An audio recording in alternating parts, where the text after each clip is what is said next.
자, 오늘 말씀은 이스라엘 백성들에 대한 이제 발람의 세 번째 예언입니다. 이미 두 번의 발람의 예언을 통해서 이스라엘 백성들을 향한 하나님의 뜻을 충분하게 헤아릴 수 있었을 것입니다. 자, 그런데 어리석은 사람들은 아무리 깨우치려고 해도 깨우쳐지지 않는 그런 특성이 있습니다. 자, 점술과 발람은 하나님의 직접적인 계시를 들었습니다. 그리고 모압 왕 발락은 발람으로부터 두 번이나 신의 계시의 음성을 들었습니다. 자, 그런데 그의 모습을 한번 보시기 바랍니다. 자, 우리 바로 앞에 보면 23장 27절. 자, 발락이 발람에게 또 이르되 오라 내가 너를 다른 곳으로 인도하리니 내가 거기서 나를 위하여 그들을 저주하기를 하나님이 혹시 기뻐하시리라 하고. 자, 여기 보면은 전에는 두 번을 얘기하는 거예요. 전에는 장소가 좋지 않아서 하나님이 이스라엘을 축복하셨는지도 모르겠다. 그러니 이제는 혹시 장소를 바꾸어서 다시 이 제사를 드리면은 하나님의 마음이 변할지 모른다 하는 것이죠. 이 도대체 이게 무슨 말입니까? 한 나라의 왕이 이런 인식을 가지고 있다면은 그 나라의 미래는 불보듯 뻔한 거예요. 지금 모압의 저주가 이거예요. 이 어리석은 왕이 그 왕자에 앉아 있다는 것입니다. 발락은 하나님도 모르고 또 신에 대한 인식이 부족하기 때문에 뭐 그럴 수 있다고 생각할 수 있어요. 자, 그러면은 하나님의 음성을 들었던 발람은 좀 달라야지 않겠는가 하는 것이죠. 그런데 발람은 그 발락의 어리석은 말을 듣고 또 그대로 또 따라갑니다. 그는 두 번째 예언에서 자기 입으로 직접 이렇게 고백을 했어요. 자, 23장 19절로 다시 봅시다. 하나님은 사람이 아니시니 거짓말하지 않으시고 인생이 아니시니 후회가 없으시도다. 어찌 그 말씀하신 바를 행하지 않으시며 하신 말씀을 실행하지 않으시랴. 방금 전에 자기 입으로 이렇게 예언해 놓고 또다시 하나님의 마음을 바꾸려고 시도한다는 것은 스스로 불신앙이고 거짓 선자임을 드러내고 있는 것이죠. 오늘 말씀은 이런 발람의 입을 통해서 하나님은 다시 한번 명확한 말씀을 주십니다. 이스라엘이 하나님 앞에서 어떤 존재인지, 그리고 그들을 대적하는 세상 나라들이 결국은 어떻게 될 것인지를 말씀하고 계십니다. 이 시간 말씀을 통해서 우리에게 주시는 하나님의 음성을 함께 들을 수 있기를 바랍니다. 자, 1절을 보면요. 발람이 자기가 이스라엘을 축복하는 것을 여호와께서 선히 여기심을 보고 전과 같이 점수를 쓰지 않았다라고 말합니다. 그러니까 우리가 상상할 수 있는 것은 이 발람이 7제단 쌓고 7소, 7양을 이렇게 드리면서 드려놓고 나가지고 나름대로 무슨 주술을 썼던 것 같아요. 막 주문을 해온다든가 아니면 나름 비법으로 막 하나님 앞에서 신 앞에서 그런 어떤 주술을 썼겠죠. 그런데 이번에는 웬일인지 그가 전과 같이 점수를 쓰지 않았다 하는 것은 자신의 주술이 아무런 효력이 없구나라는 것을 깨달았기 때문에 그 자신의 점수를 쓰는 것을 포기한 것으로 볼 수가 있습니다. 자, 그렇다고 그가 이스라엘을 저주하려는 의도를 포기한 것으로는 보이지 않습니다. 자, 어떻게 해서든지 틈을 보다가 저주하려는 의도로 이스라엘 진영을 이렇게 바라보는데 그 순간 어떤 일이 일어났어요? 하나님께서 영으로 그에게 임하신 거예요. 자, 그리고 이제 3절 4절입니다. 자, 그가 애언을 전하여 말하되 부올의 아들 발람이 말하며 눈을 감았던 자가 말하며 하나님의 말씀을 듣는 자 전능자의 환상을 보는 자 엎드려서 눈을 뜬 자가 말하기를. 아멘. 자, 이 부분이 굉장히 오늘 본문에서 중요한 말씀입니다. 이 부분을 바르게 이해하고 해석하는 것이 본문을 풀어가는 열쇠라고 할 수가 있습니다. 자, 여기 보면요. 3절 하반절에 보면은 눈을 감았던 자가 말하며 라고 말하는데 이 부분은요 두 가지로 해석이 가능합니다. 본문처럼 눈을 감았던 자라고 이렇게 번역할 수도 있고 여러분 성경에 한번 봐보세요. 각주에 보면은 정반대의 해석이 있습니다. 각주에는 뭐라고 나왔어요? 눈을 뜬 자. 그렇죠. 눈을 감았다는 것하고 눈을 떴다는 건 정반대인데 문맥상 이렇게 두 해석이 가능한 거예요. 그러니까 전체 맥락에서 보면은 하나님의 영이 그에게 임하기 전에는 그는 영적으로 눈을 감았고 어두웠다. 볼 수 없었다. 하나님의 뜻을 볼 수 없었다. 그런 의미예요. 그런데 이제 하나님의 영이 그에게 임하자 그의 눈이 열리고 하나님의 말씀을 듣고 전능자의 환상을 보고 감았던 눈을 뜨고 또 들었던 얼굴을 가리고 엎드린 자가 되었다. 이전과는 정반대의 모습을 보이고 있어요. 한마디로 무슨 말이냐면은 그가 하나님의 영에 붙들렸다 하는 것입니다. 이 말은 지금부터 하는 말은 발람이 하는 말이 아니라 하나님의 영에 붙들린 하나님의 말씀이다. 비록 그가 하나님께서 발람의 입술을 통해서 말씀하지만은 그것은 발람의 예언이 아니라 하나님의 예언이다라는 말씀이에요. 그리고 굉장히 우리에게 중요한 말씀이죠. 자, 그는 비록 이방 점술가이고 불의의 싹을 쫓는 사람이지만은 하나님은 그런 사람의 입술을 사용하셔서 하나님의 뜻을 드러내신다라고 말씀하고 있습니다. 자, 이어서 5절 한번 봅시다. 야곱이여 내 장막이, 이스라엘이여 내 거처들이 어찌 그리 아름다운고. 자, 어찌 그리 아름다운고. 오늘 이 구절에서 제가 이제 오늘 말씀의 제목을 따왔는데, 자, 어찌 그리 아름다운고. 이게 누가 지금 아름답다는 말입니까?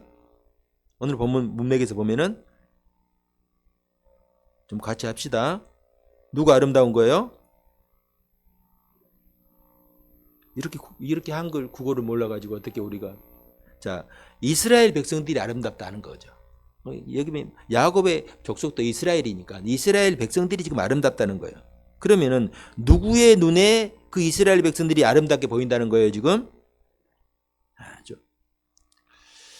제가 앞에 말씀드렸잖아요.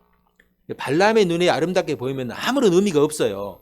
그들을 바라보시는 하나님의 눈에 이스라엘 백성들이 아름답게 보인다 하는 거예요. 여러분, 이게 굉장히 놀랍고 여러분 감격적인 말씀입니다. 지금 발람은 부올산 꼭대기에서 이스라엘 진영을 내려다보고 있죠. 자, 그의 눈에 들어온 이스라엘의 장막을 한번 생각해 보세요. 광야 40년의 흔적들이 그대로 묻어 있는 상태입니다. 장막, 텐트가 쭉 쳐져 있어요. 그동안 험난한 광야 생활로 여기저기 헤어지고 깨맨 흔적들로 가득한 천막들. 제가 상상을 해보면 거의 이들이 지금 쓰고 있는 그 정막 텐트는요, 지금 요즘 우리가 이렇게 뉴스를 통해 볼 수 있듯이 난민들 있잖아요. 피난민들. 거의 뭐 난민들 수준의 모습이 아닐까 그렇게 상상해요. 지금 보이는 난민들보다 절대 좋지는 않을 거예요. 왜냐하면 그 당시에 쓰는 뭐 장막들이 얼마나 좋았겠어요. 그러나 40년 동안 광야를 이리저리 헤매다가 지금까지 이제 바로 가나안 앞까지 왔으니까 그들의 모습이 사실은 눈에 보이는 모습이 그렇게 아름답지는 않았을 거예요. 그런데 하나님의 눈에 그런 그들의 모습이 너무나 아름답고 사랑스럽게 보였다 하는 거예요. 제가 이 말씀을 준비하면서 딱 떠오른 얼굴이 하나 있었어요. 그게 누구냐면 제 선주의 얼굴이에요. 가끔 영상통화를 하는데 아침에 일어나가지고 씻지도 않고 머리도 그냥 부시시한 상태에서 이렇게 영상통화를 해도 그 모습을 보면 얼마나 예쁘고 사랑스러운지. 저희 집사람은 그 통화하면서 막 팔딱팔딱 뛰면서 막 하는데, 여러분 그 선주가 왜 그렇게 예쁘고 아름다울까요? 그 이유가 뭘까요? 얼굴이 예쁘게 생겨서 물론 저 닮아서 예쁘긴 예쁩니다. 그런데 여러분, 자기 선주가 안 예쁜 사람은 단 한 사람도 없어요. 단 한 사람. 모든 사람들은 자기 선주가 제일 예쁜 거예요. 왜 그렇습니까? 내 선주이기 때문에. 내 선주이기 때문에 예쁜 거예요. 이것은요, 선주가 있는 사람만 알 수가 있어요. 선주가 있는 사람. 여러분, 아들과 딸이 예쁜 것과 또 선주가 예쁜 것은 전혀 달라요. 아직 선주 못 본 사람들은 속히 선주를 보셔가지고 이 기쁨을 누릴 수 있기를 바랍니다. 아멘 한 사람은 누리시기 바랍니다. 여러분, 지금 하나님의 눈에 비친 이스라엘의 모습이 그렇다는 거예요. 하나님의 백성, 하나님의 자녀이기 때문에 그들을 볼 때마다 하나님이 사랑스럽고 아름답게 보이는 것입니다. 자, 이어서 6절에서 9절을 쭉 보면은 이스라엘의 사랑스러운 모습을 하나님께서 시적인 모습으로 발람의 입을 통해서 설명하면서 그들이 어떤 존재인가를 묘사하고 있습니다. 자, 이 부분 우리가 보는 개역 개정 성경은 좀 이렇게 어려운 부분들이 있어요. 그래서 제가 표준 세번역 성경으로 제가 봉독해 드릴 테니까 여러분 한번 개역 개정 성경과 비교해 보면서 한번 따라서 한번 보시기 바랍니다. 자, 5절부터 봅니다.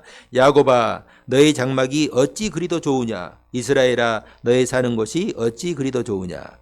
계곡처럼 뻗었구나. 강가의 동상 같구나. 주께서 심으신 침향목 같구나. 냇가의 백향목 같구나. 물통에서는 물이 넘치고 뿌린 씨는 물을 흠뻑 먹을 것이다. 그들의 임금은 아각을 누리며 그들의 나라는 널리 위세를 떨칠 것이다. 하나님이 그들을 이집트에서 이끌어내셨다. 그들에게는 들소와 같은 힘이 있다. 그는 나라들 곧 대적들을 집어삼키고 대적들의 뼈를 짓부수며 활을 쏘아 대적들을 꿰뚫을 것이다. 엎드리고 웅크린 모양이 숫사자 같기도 하고 암사자 같기도 하니 누가 감히 일으킬 수 있으랴. 너에게 복을 비는 이마다 복을 받을 것이요 너를 저주하는 자마다 저주를 받을 것이라. 아멘. 이 말을 쉽게 정리하면요, 이스라엘에 지금 비춰진 모습이 마치 강물이 흘러가는 울창한 동상 같고 그의 힘은 아무도 막을 수 없는 힘센 들소, 뿌리 달린 힘센 들소와 같고 그의 위용은 아무도 건드릴 수 없는 힘이 있는 사자와 같다. 지금 이스라엘의 모습이 그렇다는 거지. 실제로 하나님께서 함께 하시는 이스라엘이 그렇다는 것입니다. 자, 그리고 또 7절에 한번 봅시다. 7절에 보면요, 그들의 왕은 아각보다 높다 했어요. 여러분, 아각 성경에서 가끔 이제 나오는 이름인데, 아각, 여기서 나오는 아각은요, 사람 이름으로 사용될 수도 있지만 대부분 아각은요, 아말렉 왕의 칭호예요. 칭호. 이름보다는 칭호입니다. 애굽의 왕을 뭐라고 했어요? 애굽의 왕을 바로, 그리고 블레셋의 왕을 아비멜렉, 그리고 로마의 황제의 이름 칭호가 뭐예요? 네로요. 그건 사람 이름이고, 카이사가 이게 그러니까 항상 우리 그 이름 앞에 카이사가 붙잖아요. 그리고 우리나라는 칭호가 뭐예요? 대통령. 그렇죠. 이게 통치자의 칭호예요. 그러니까 아각, 아비멜렉, 카이사 이런 것들은 다 이름이 아니라 바로 그 칭호를, 왕의 칭호를 가리키는 것입니다. 그러니까 20절 여러분 뒤에 중반절에 보면은 아말렉이 어떤 민족이냐면은 아말렉은 민족들의 으뜸이다. 그러니까 이들의 기질이 어마어마한 힘과 능력을 가지고 있어요. 막 말을 타고 다니면서 막 들을 가로지르면서 가장 영맹스러운 민족이라 그 말이에요. 아말렉은 민족들의 으뜸이다 했는데 여기 보니 오늘 방금 읽은 구절을 보면은 그런 아말렉 왕도 이스라엘 왕 앞에서는 아무것도 아니다.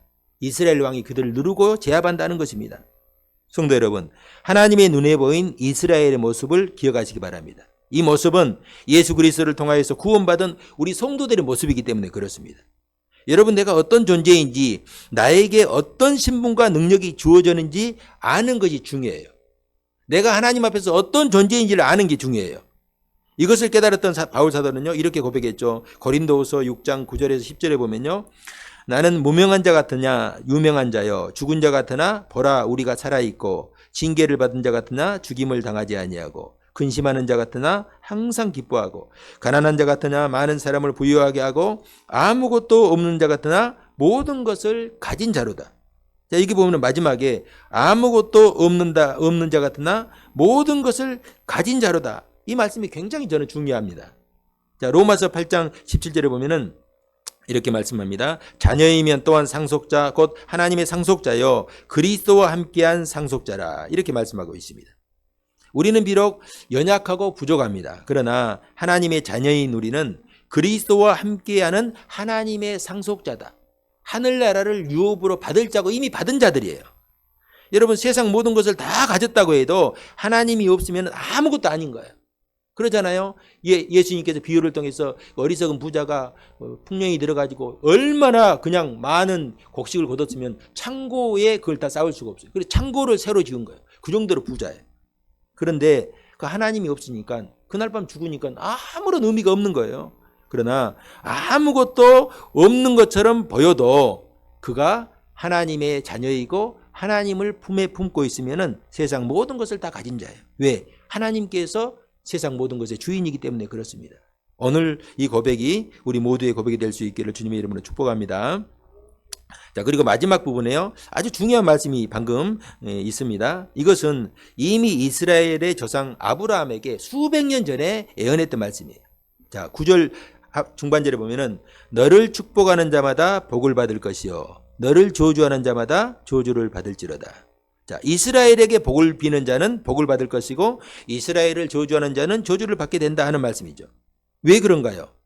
그들은 하나님께서 택하신 하나님의 거룩한 백성이고 하나님의 자녀이기 때문입니다.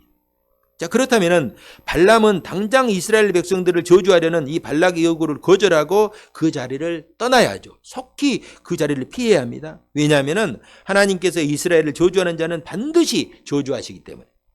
그는 두 번째 예언에서도 그렇게 자기 입으로 고백했어요. 하나님은 거짓말을 하지 않으시고 결코 후회하지 않으시고 하신 말씀은 반드시 실행하신다.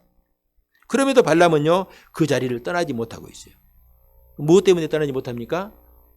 발람이 주겠다고 말했던 그 금은 보화, 그 보화, 세상 이 재물이 탐이 난 거죠. 결국 그가 어떤 길을 갔습니까? 그는 자신의 예언대로 하나님의 백성을 저주하는 일에 동참을 해가지고 결국 이제 뒤에 나오지만은 칼에, 이스라엘 내 칼에 죽임을 당합니다. 성도 여러분, 우선 우리 성도님들이 내가 하나님 앞에서 어떤 존재인지 다시 한번 기억할 수 있길 바랍니다. 이게 믿음이에요. 담대함이에요. 그리고 우리 함께 있던 우리 성도들이 하나님 앞에서 어떤 존재인지. 그러니까요, 다른 건 다 해도 싸워도 성도들끼리 다투면 안 돼요. 성도들끼리 싸우면 안 돼요. 바울이 그랬잖아요. 너희들 서로 피차 물고 뜯으면 어떻게 되리라? 성도들끼리 교회에서 피차 물고 싸우면 어떻게 되겠어요? 둘 다 망하는 거예요. 왜? 예를 들어서 나를 여러분이 대적하면은 여러분은 나를 대적한 것 같지만은 하나님을 대적하는 것이고, 내가 예수 믿는 예수님의 자녀인 여러분을 내가 대적하면은 내가 또 예수님을 대적하는 거에 되는 거예요. 그러니까 내가 싸우는데 사람과 싸우는 것이 아니라 집사님과 권사님과 싸우는 것이 아니라 그러니까 하나님을 지금 대적하고 있는 꼴이 되는 거예요. 여러분, 이것을 우리가 지혜롭게 잘 받을 수 있길 바랍니다. 자, 또 이어서 10절 11절 봅시다. 발락이 발람에게 노하여 손뼉을 치며 말하되 내가 그대를 부른 것은 내 원수를 조주하라 하는 것이거늘 그대가 이같이 3번 그들을 축복하였도다. 그러므로 그대는 이제 그대의 곳으로 달아나라. 내가 그대를 높여 심히 존귀하게 하기로 뜻하였더니 여호와께서 그대를 막아 존귀하지 못하게 하셨도다. 자, 발락이 발람을 멀리서 부른 이유가 뭐예요? 이스라엘 백성들 저주하기 위해서. 도저히 힘으로는 이길 수 없으니까 어떻게든지 주술을 써가지고 저주해서 저들을 멸망시키고자 하는 뜻이 있었습니다. 그런데 발람은요, 이스라엘을 저주하지 않고 오히려 3번이나 반복해서 축복하고 있어요. 이에 화가 극에 달한 이 발락은요, 손뼉을 치면서 발람을 책망하고 있어요. 이 발락이 손뼉을 쳤다는 것은 그래도 명색이 발람이 그 유명한 이 주술과 또 그 당시에 뭐 이방 선지자 아닙니까? 그러니까 때리지를 못하고 자기 손으로 치는 거예요. 얼마나 화가 났으면은 그만큼 분노가 극에 달했다는 거예요. 그는 발람 선지자에게 내가 아무런 복채도 줄 수 없으니까 이제 그만 고향으로 돌아가라. 여기 있으면 내가 당신을 어떻게 할지 모른다는 그런 말입니다. 나아가 발락은 하나님을 또 은근히 비방하고 있습니다. 이스라엘의 하나님이 발람에게 부와 명예를 가질 기회를 빼앗아가 버렸다. 지금 만약에 발락이 하나님을 믿는 사람이었다면 이 말이 이제 일리가 있는 말이죠. 그러나 발락은 하나님을 알지 못하고 믿지도 않는 사람이거든요. 그러니까 이 발람을 지금 비방하는 말이에요. 이스라엘 하나님이 내가 지금 취할 수 있는 그 부귀 영화를 뺏어가 버렸다. 하나님을 향한 너희 그 알량한 행동 때문에 눈앞에 있는 부귀 영화를 날려버렸다. 지금 당신은 얼마나 어리석은 선택을 하는지 모르느냐, 이제 그런 말이죠. 여러분, 이 발락과 발람 중에 누가 더 어리석은 사람입니까? 물론 뭐 두 사람 다 어리석은 사람이지만은 지금 하나님의 뜻을 따라 이스라엘을 축복하는 발람이 훨씬 더 한편으로는 지혜로운 사람이죠. 그런데 오히려 발락이 발람을 향하여서 어리석다 이렇게 손가락질하고 조롱하고 있어요. 눈앞에 보이는 부귀영화를 버리고 보이지 않는 하나님의 뜻을 따른다고 하는 이 발람이 그렇게 보이는 거예요.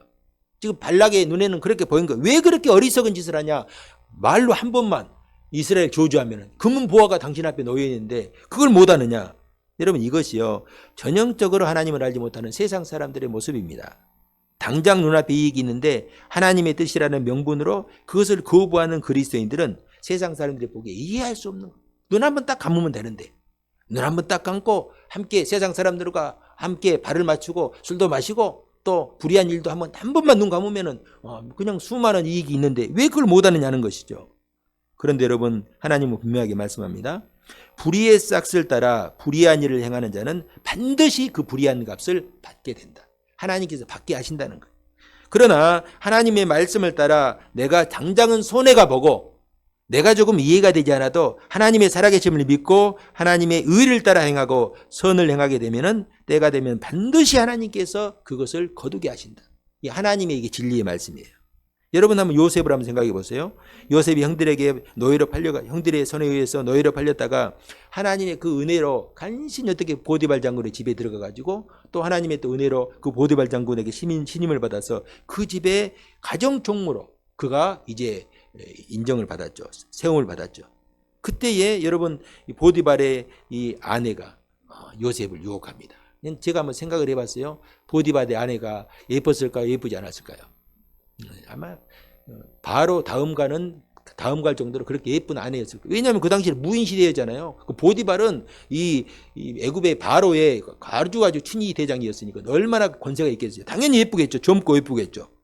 이런 젊은 아리따운 이 여인이 이 요셉을 유혹합니다. 내 말만 들으면 요셉 내 말만 들으면 내가 당신에게 부귀영화와 출세를 보장하겠다는 거예요. 내 말만 따르라는 거예요.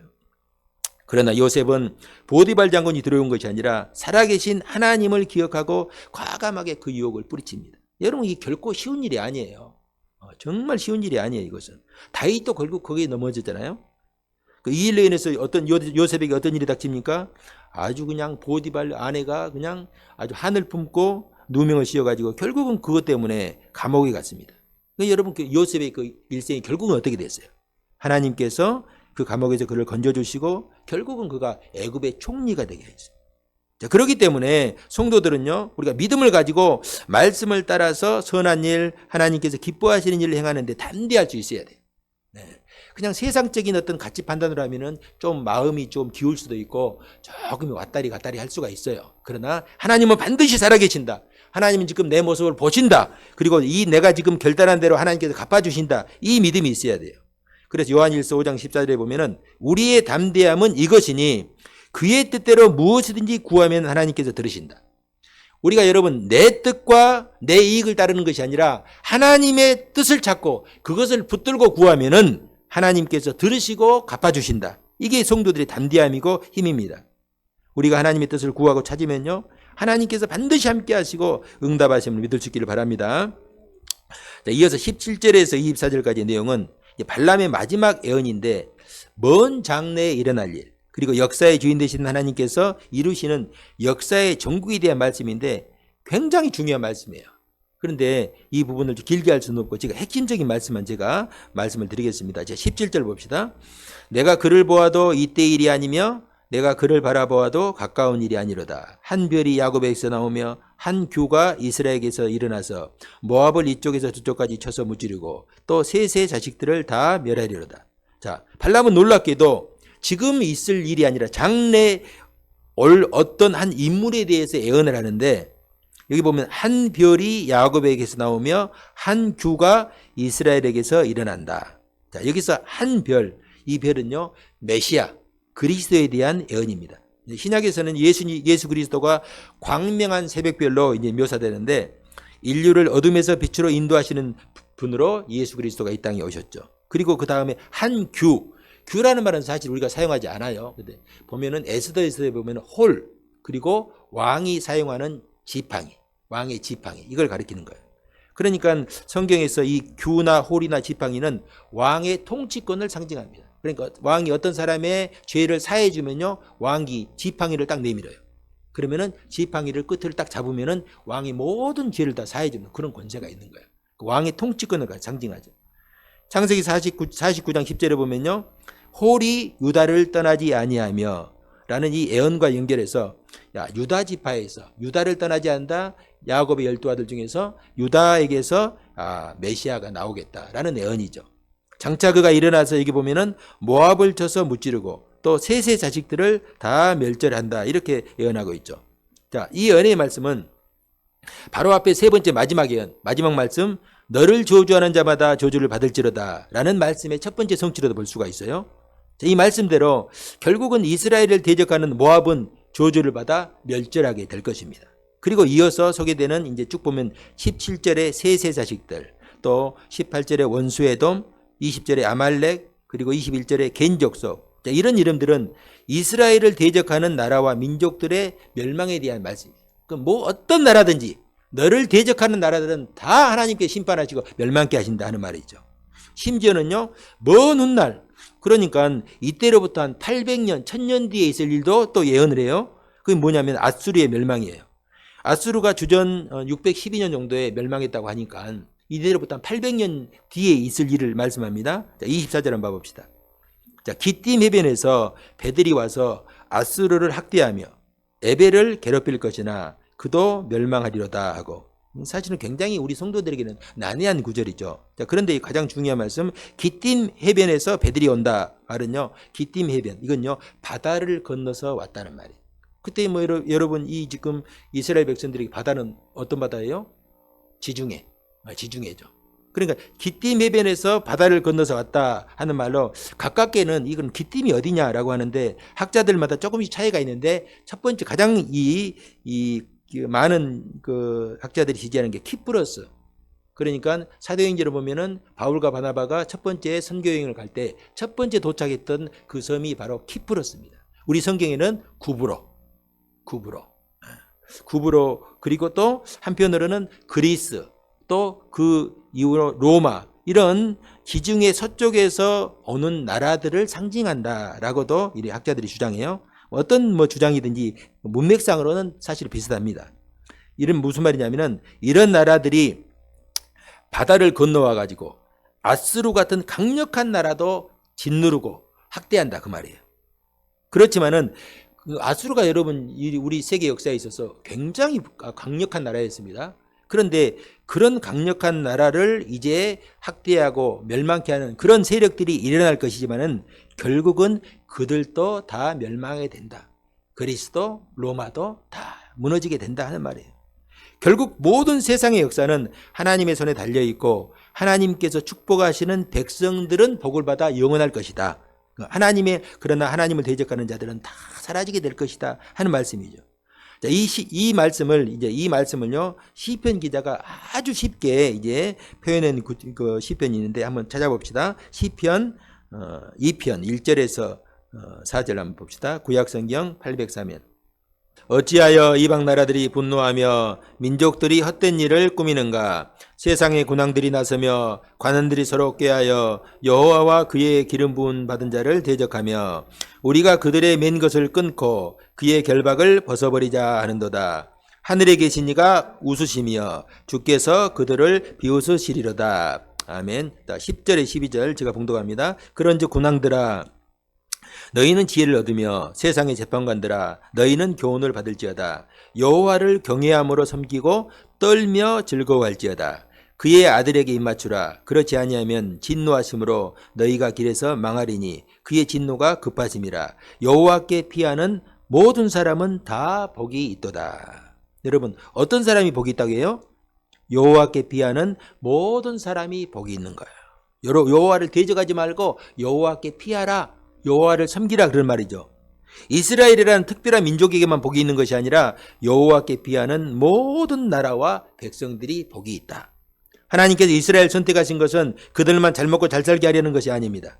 오히려 그들을 통해서 하나님께서 살아계심이 세상 만방에 선포하게 하시고, 모든 나라와 민족이 허탄한 신화와 우상을 버리고 그들을 창조하신 하나님께 돌아오게 하려는 목적이 있습니다. 여러분, 우리 역시 마찬가지예요. 택하신 백성들을 향한 하나님의 분명한 뜻을 우리가 기억하고 오직 하나님만 붙들고 믿음으로 우리가 섬기기를 원하십니다. 우리가 입술로만 뒤어지하는 것이 아니라 아무런 능력도 입술로만 뒤어지하는 것은 아무런 능력도 은혜도 없고, 오직 그 말씀을 붙들고 순종하는 자들에게 은혜와 능력이 있음을 우리가 믿을 수 있기를 주님의 이름으로 축복합니다. 자, 마지막 한 구절 봅시다. 25절입니다. 자, 발람이 일어나 자기 곳으로 돌아가고 발락도 자기 길로 갔더라. 자, 여기까지만 보면요, 사실 발람에게서 별 잘못이 없는 것처럼 보여요. 왜 발람이 그렇게 저주를 받고 나중에 심판을 받지, 이렇게 우리가 생각할 수가 있어요. 여러분, 발락의 요청으로 그가 이곳에 오기는 했지만 사실은 하나님께서 주시는 말씀만 전달했기 때문입니다. 그런데요, 숨겨진 비밀이 있어요. 꽁꽁 숨겨진 비밀이 하나 있습니다. 자, 25장, 다음 이제 시간에 할 25장에 보면은 이스라엘 백성들이 시딤에서 모압 여인들과 음행하는 사건이 발생합니다. 그리고 이 사건으로 인해서 하나님께서 이스라엘 백성들을 심판하신데 무려 2만 4천 명이 연병으로 죽는 그런 엄청난 사건이 발생합니다. 그리고 발람에 대한 이야기는 뒤에서 다시 한번 언급이 되는데 한번 성경 한번 찾아봅시다. 민수기 31장 15절에서 16절.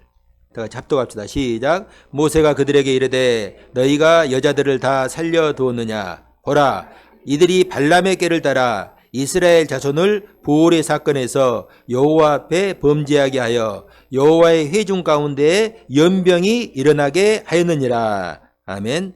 자, 여기 보면요, 발람의 꾀를 따라 이스라엘이 시딤에서 여호와 앞에서 범죄하였는데 그것이 바로 모압의 우상 숭배에 참여하고 또 그들이 그 이방인들이 섬기는 우상 숭배는 음란한 어떤 이렇게 성적 행위가 따르거든요. 음행 사건이 따른 거예요. 이게 무슨 말이냐면은 발람이 끝까지 포기하지 않았다. 무엇을 포기하지 못했어요? 발락이 약속했던 금은 보화를 포기하지 못한 거예요. 그래서 포기하지 못하고 하나님께서 자신에게 말씀을 주셔가지고 자기의 의지와는 상관없이 이스라엘을 축복하게 하신 것은 자기가 어떻게 할 수가 없었어요. 왜? 하나님께서 강권적인 능력으로 말씀해 버리시니까. 그래서 나름대로 이 발람이 머리를 쓴 거예요. 잔머리를 쓴 거죠.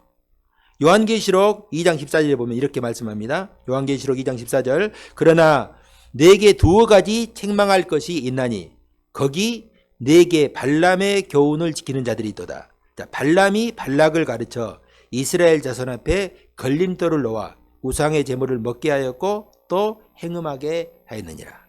자, 여기서 발람의 음흉한 계략이 다 드러나고 있습니다. 하지만 정작 오늘 본문 24장에서는요, 이에 대한 내용이 하나도 없잖아요. 자, 성경 24장, 오늘 민수기 24장에서는 어딘가에는 분명히 있을 법한 이 발람과 발락의 은밀한 대화를 공개하지 않음으로써 오늘 또 우리에게 또 새로운 또 교훈을 주고 있습니다. 여러분, 둘 사이의 대화, 발람이 가르쳐준 이 아주 비상한 이 꾀, 이것은요, 발람과 발락 두 사람만 은밀히 나눈 대화였습니다. 아무도 들은 사람이 없어요. 발람의 생각으로는 자기가 은밀하게 일을 추진한 줄 알았지만은 하나님께서는 모든 일을 다 보시고 듣고 계셨습니다. 재물을 탐내어 그 몽기를 얻다가 오히려 하나님의 간섭으로 이스라엘을 축복하는 도구로 사용되기만 하고 자기는요, 결국은 자기 욕심을 따라서 끌려가가지고 결국 하나님의 심판을 받는 꼴이 되고 말았어요. 성도 여러분, 하나님께서는요, 악인들을 통해서도 하나님의 뜻을 이루는 도구로 사용할 수도 있습니다. 그러나 그렇다고 해서 그 악인의 죄가 사라진 것은 아니에요. 그들에게 그 악에 대한 책임을 반드시 물으신다. 우리가 이것을 잊지 말아야 돼요. 아무리 은밀한 중에 우리가 어떤 일을 했다 할지라도 하나님은 다 그것을 드러내시고 심판하신다. 그러니까 하나님을 믿는 사람들은 하나님 앞에서 꼼수 쓸 수가 없어요. 다 하나님께서 아시는 거예요. 요즘 정치인들 보면요, 그러잖아요. 분명히, 저는 참 신기한 게 분명히 두 사람만 있었는데 그걸 어떻게 촬영을 했나. 다 그런 게 드러나면 치명적이잖아요. 우리가 영적으로 이 말씀을 받을 수 있길 바랍니다. 하나님 앞에 숨길 게 없어요. 하나님 앞에서 정직하고 믿음으로 살 수밖에 없습니다. 사랑하는 성도 여러분, 하나님은 당신의 택하신 백성들과 함께 하시고 지키실 뿐 아니라 약속하신 복으로 반드시 풍성하게 채워주십니다. 우리가 복음성과 가사에 있는 것처럼 우리 성도들은요, 시냇가에 심은 나무와 같아요. 여러분, 우리나라 같은 경우는 대부분 물이 흐르고 많기 때문에 어디든지 나무를 심으면 나무가 잘 되게 돼 있어요. 그러나 이스라엘은 그렇지 않죠. 황량한 어떤 광야 같은 지역 아닙니까? 그런데 그런 곳에서 시냇가는요, 또 다른 것이죠. 이스라엘 백성들에게 시냇가는 생명과 같은 거죠. 축복이에요. 그런데 하나님을 믿는 하나님의 백성들은 그런 땅에서도 시냇가에 심은 나무와 같다. 하나님의 사랑 안에서 믿음 뿌리 내리고 주의 뜻대로 항상 하나님께서 형통한 삶을 살게 하신다라는 말씀입니다. 반대로 하나님을 대적하는 나라와 민족, 세상 사람들은 하나님께서 말씀하신 대로 반드시 심판하시고 저주하십니다. 오늘 우리가 믿고 붙들어야 할 것이 무엇인지 너무나 명확하게 보여주는 말씀입니다. 우리가 하나님 앞에서 내가 어떤 존재이고 내가 어떤 모습으로 하나님께 보여지고 기억되는지 기억할 수 있길 바랍니다. 너의 모습이 어찌 그리 선하고 아름다운고. 이 사랑의 시선으로 날마다 우리를 바라보시는 그 하나님의 그 은혜와 사랑을 우리가 확신하며 오직 하나님께 소망을 두고 살 수 있기를 바랍니다. 우리가 이 한 주간도 오직 믿음으로 주님과 동행할 수 있기를 주님의 이름으로 축복합니다.